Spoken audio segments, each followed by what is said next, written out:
Putin ने Kursk के युद्ध में यूक्रेन को बुरी तरह फंसा दिया है, लेकिन अब 23 अगस्त को यूक्रेन के युद्ध पर कुछ बड़ा होने वाला है और इस बात का अंदाजा ज़ेलेंस्की को भी हो चुका है। पुतिन को भी यह बात पता चल गई है और बाइडेन को भी इस बारे में आगाह कर दिया गया है। 23 अगस्त को यूक्रेन में क्या होने वाला है, इसी बात पर पूरी दुनिया की नजर है। देखिए रिपोर्ट।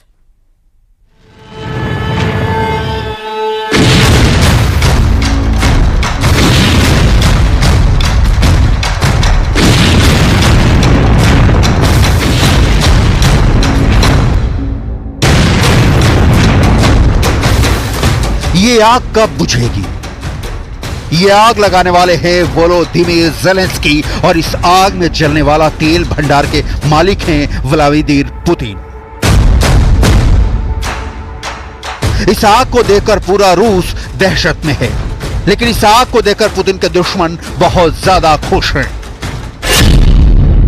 क्या रूस के कुर्स्क में ऐसी आग लगाकर ज़ेलेंस्की ने बहुत बड़ी गलती कर दी है? क्या ऐसा हमला करके ज़ेलेंस्की ने खुद को रूस के मकर जाल में फंसा लिया है? क्या कुर्स्क पुतिन का ऐसा जाल है जिसमें वो अपने दुश्मन को फंसाकर खत्म कर देते हैं? क्या रूस के मकर जाल में फंसकर अब ज़ेलेंस्की के लिए घर वापसी के सारे रास्ते बंद हो चुके हैं? ज़ेलेंस्की के ड्रोन ने रूस के रोस्तोव में इस तेल डिपो पर बहुत बड़ा अटैक किया। अब आग गवाही दे रही है कि रूस में घुसकर यूक्रेन बड़े खतरनाक हमले अंजाम दे रहा है। 3 दिन से भड़कती रही इस आग में पुतिन का रौब, पुतिन का रुतबा और पुतिन की इंटरनेशनल प्रतिष्ठा जल रही है। 500 फायर फाइटर इस आग को बुझाने में लगाए गए। इस आग ने रूस की इज्जत मिट्टी में मिला दी है। क्या इस आग का बदला लेने के लिए पुतिन जला देंगे पूरा यूक्रेन या पुतिन करेंगे 23 अगस्त का इंतजार? क्या 23 अगस्त को रूस और यूक्रेन के युद्ध को लेकर बड़ा ऐलान होने वाला है? क्योंकि यूक्रेन का दावा है कि उसने रूस के 80 इलाकों पर कब्जा कर लिया है। यह रूस की 1150 वर्ग किलोमीटर जमीन बताई जा रही है जिस पर यूक्रेन का कब्जा है।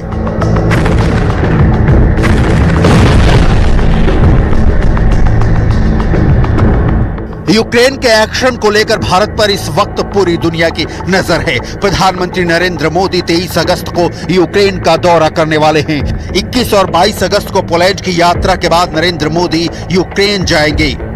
3 दशकों से ज्यादा पुराने राजनयिक रिश्तों के बीच ये पहली बार है जब भारत का प्रधानमंत्री यूक्रेन का दौरा करेगा। India has consistently advocated for diplomacy and dialogue to reach a negotiated settlement. India had attended the Summit on Peace in Ukraine hosted by Switzerland in June this year. इससे पहले प्रधानमंत्री नरेंद्र मोदी और ज़ेलेंस्की की मुलाकात जून 2024 में हुई थी, जब इटली में G7 बैठक के दौरान दोनों लीडर मिले थे। वहीं 2023 में दोनों की मुलाकात जापान में हुई थी, जब हिरोशिमा में G7 की बैठक हुई थी। दोनों ही मुलाकातों में भारत ने शांति कायम करने पर जोर दिया था। लेकिन इस वक्त ज़ेलेंस्की की फौज ने रूस के अंदर कोहराम मचाया हुआ है। कुर्स्क में बहुत खतरनाक युद्ध चल रहा है। पुतिन और ज़ेलेंस्की की सेना पॉइंट ब्लैंक रेंज पर जंग लड़ रही है। रूस का दावा है कि उसने यूक्रेन के अब तक 1500 से ज्यादा सैनिकों को मार गिराया है और अब उसकी पूरी फौज की सप्लाई लाइन काटने के बाद रूस का फोकस ज़ेलेंस्की को बड़े जाल में फंसाने पर है, ताकि यूक्रेन बिना शर्त के रूस के सामने सरेंडर कर दे। इसीलिए सवाल है कि क्या रूस के कुर्स्क में घुसकर ज़ेलेंस्की ने बहुत बड़ी गलती कर दी है? क्या कुर्स्क में हमला करके ज़ेलेंस्की ने खुद को रूस के मकर जाल में फंसा लिया है? क्या कुर्स्क पुतिन का ऐसा जाल है जिसमें वो अपने दुश्मन को फंसाकर उसका दम घोट देते हैं? क्या रूस के मकर जाल में फंसकर अब यूक्रेन की सेना को मौत के घाट उतार दिया जाएगा? और इसीलिए कहा जा रहा है कि ज़ेलेंस्की के लिए अब घर वापसी के सारे रास्ते बंद हो चुके हैं। कुर्स्क में हमला करना ज़ेलेंस्की की सबसे बड़ी गलती कही जा रही है। कुर्स्क में सेम नदी पर बने पुल को टारगेट बनाया गया। बताया जा रहा है कि यूक्रेन ने यह हमला अमेरिका से मिले हाई मास रॉकेट से किया। यह उस पुल की सैटेलाइट तस्वीर है। बीच में पुल पूरी तरह ढह चुका है, रास्ता कट चुका है और यही ज़ेलेंस्की का सबसे बड़ा प्लान है। यूक्रेन का मकसद है कि इससे पहले कि रूस उसकी सप्लाई लाइन काटे, यूक्रेन रूस की रसद पर पहरा डाल दे। क्योंकि पुतिन ज़ेलेंस्की को अब माफ नहीं करेंगे, ये बात पक्की है। रूस के कुर्स्क में ज़ेलेंस्की के इस टैंक को देखिए, ये रूस की पोजीशन पर हमला कर रहा था, लेकिन ऊपर से इसकी रिकॉर्डिंग कर रहा था पुतिन का ड्रोन। रूस ने इसे फौरन टारगेट कर लिया और फिर इस टैंक से आ टकराया लेंसन ड्रोन। इसके बाद यह टैंक चलता रहा और फिर ऐसा धमाका। इस वक्त यूक्रेन का बहुत बड़ा हमला चल रहा है। कुछ जगह इस हमले को नाकाम कर दिया गया तो कुछ जगह ज़ेलेंस्की की फौज नाटो की मदद से काफी आगे तक बढ़ चुकी है। ये बात रूस ने भी मानी है।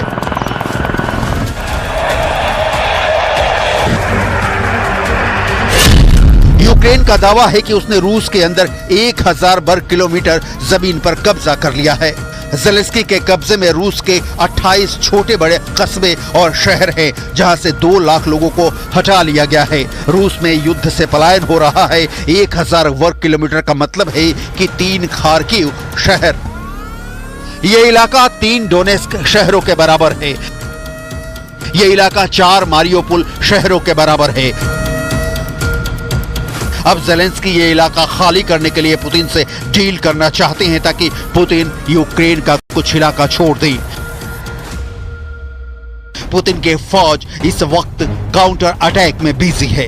जिस रफ्तार से ज़ेलेंस्की की सेना रूस के बॉर्डर को चीर कर कुर्स्क शहर की तरफ कूच कर रही है, उससे क्रेमलिन पूरी तरह हिल चुका है।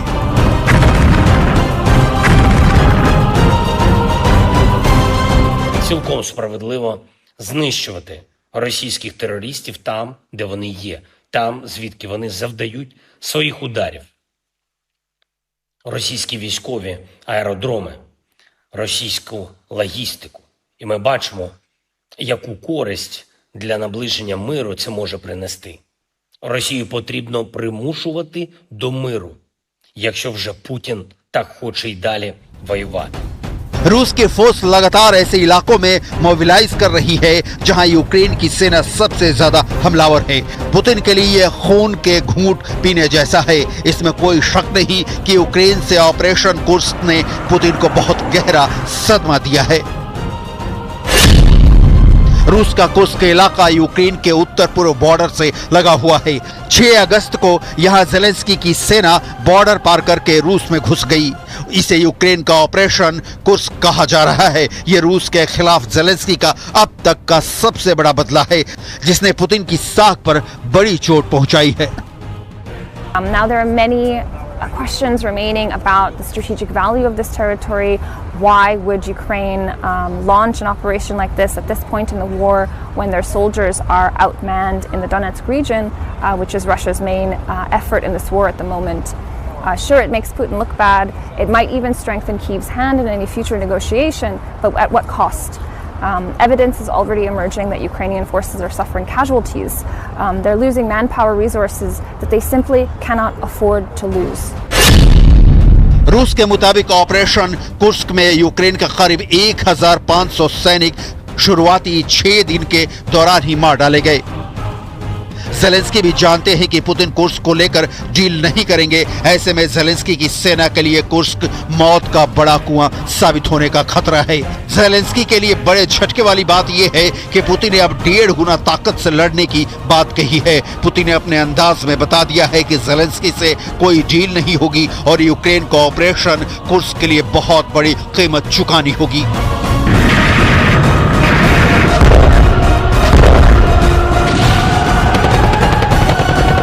Акции, безусловно, преследуют главную военную цель, а именно остановить наступление наших войск по полному освобождению территории Луганской, Донецкой народных республик, территории Новороссии.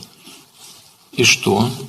Что происходит на линии боевого соприкосновения? Каковы результаты? Темпы наступательных операций российских вооруженных сил, добровольцев, ветеранов не только не снизились, а наоборот увеличились. पुतिन की फोर्स इस वक्त कुर्स्क के अलावा बेलगरद और ब्रयांस्क में बहुत ज्यादा एक्टिव है। जहां तोप की कमी है वहां तोप पहुंचाई जा रही है, जहां टैंकों की जरूरत है वहां टैंक तैनात किए जा रहे हैं। ये बात तो तय है कि ज़ेलेंस्की ने रूस के अंदर खलबली मचा दी है। पुतिन का फोकस कुर्स्क शहर को बचाने में है, क्योंकि 6 अगस्त को ज़ेलेंस्की ने रूस के अंदर कुर्स्क शहर पर ऐसा हमला बोला है, पहली बार रूस की सेना के पांव उखड़ते देखे गए हैं। Тільки від початку цього літа і тільки з районів Курської області по нашій Сумщині було завдано майже 2000 ударів. Артилерія, міномети, дрони. Ми фіксуємо і кожен ракетний удар. ज़ेलेंस्की को मालूम है कि अगर पुतिन पर कुर्स्क में ज्यादा प्रेशर बनेगा तो पूर्वी यूक्रेन में जो दबाव उन पर बना हुआ है वो जरूर कम होगा। ये बात पुतिन की इमरजेंसी बैठक में भी महसूस की गई। यूक्रेन के ऑपरेशन कुर्स्क के खिलाफ पुतिन का पलटवार देखिए। यूक्रेन के एक एक टैंक को टारगेट करने के लिए पुतिन की फोर्स लगातार ड्रोन ऑपरेशन चला रही है। यूक्रेन के एक एक टैंक को खत्म करने का ऑर्डर मिला है। यूक्रेन की कौन सी बख्तरबंद गाड़ी कहां छुपी है, किस इलाके में उसके टैंक एक्टिव हैं, इसे लेकर हाई कमान ने स्पेशल दस्तों को तैनात किया है। चौंकाने वाली बात यह है कि जो पुतिन खार्किव और सुवै पर कब्जा करने की प्लानिंग कर रहे थे, अब वो कुर्स्क को बचाने की लड़ाई लड़ रहे हैं। और चलिए आगे बढ़ते हैं। अगर आप भी लिफ्ट से जा रहे हैं तो जरा संभल कर। इंदौर से एक ऐसी तस्वीर आई है जो यकीनन आपके भी होश उड़ा देगी। मिनी मुंबई में एक बिल्डिंग की लिफ्ट अटकी, जिस लिफ्ट में 8 लोग फंसे थे। लिफ्ट फंसी, उसके बाद कोहराम मच गया। ना तो उस बिल्डिंग में कोई गार्ड है, ना ही लिफ्टमैन है। जिस तरह से लिफ्ट से लोग बाहर निकले, ये तस्वीरें होश उड़ाने वाली है।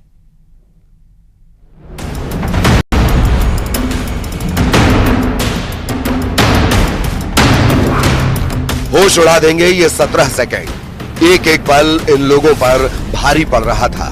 करीब 45 मिनट और लिफ्ट में सांसें ही अटक गई। 10वीं मंजिल से लिफ्ट चली, लेकिन ये लिफ्ट 5वें माले पर अटक गई। लिफ्ट अटकी तो लिफ्ट में मौजूद 8 लोगों के होश उड़ गए।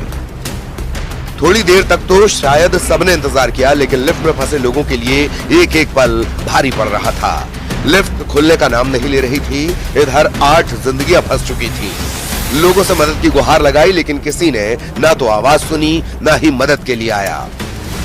45 मिनट ने लिफ्ट में मौजूद 8 लोगों के होश उड़ा कर रख दिए। अब करें तो क्या करें? फिर खुद ही इन लोगों ने कोशिश की, लिफ्ट खोलकर ऐसे बाहर निकले। और चलिए स्पेशल रिपोर्ट में फिलहाल के लिए बस इतना ही। आगे आप देखिए मारो राजस्थान में तमाम बड़ी खबरें। नमस्कार।